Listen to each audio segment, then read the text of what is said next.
வணக்கம். நம்மளோட வாழ்க்கையில அழுக்கா இருக்கிறது அவமானம் கிடையாதுங்க. அடுத்தவங்களை ஏமாத்தி பொழைக்கிறது தான் அவமானம் அப்படிங்கிறத தயவு செஞ்சு புரிஞ்சுக்கோங்க. உங்களோட வாழ்க்கையில தெரிஞ்சு தெரியாம எப்படி வேணாலும் இருந்துட்டு போகட்டுங்க. அடுத்தவங்களை ஏமாத்தணும் அப்படிங்கிற ஒரு விஷயத்தை மட்டும் என்னைக்குமே கையில் எடுக்காதீங்க. அடுத்தவங்களால நீங்க வேணா பல தடவை எத்தனை முறை வேணாலும் ஏமாந்து போயிருக்கலாம்.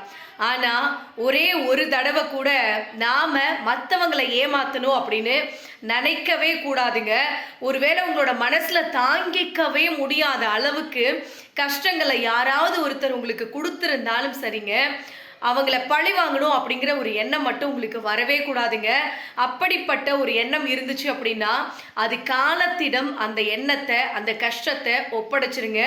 ஏன்னா இந்த உலகத்துல காலத்தை விட மிகச்சிறந்த முறையில் ரொம்ப கொடூரமாக பழிவாங்க யாராலையுமே முடியாது அப்படிங்கிறத புரிஞ்சுக்கிட்டோம் அப்படின்னாவே நம்மளோட வாழ்க்கையில் எந்த ஒரு விஷயத்துக்கும் நாம் கஷ்டப்படவோ கவலைப்படவோ மாட்டோம் அப்படிங்கிறத புரிஞ்சுக்கோங்க.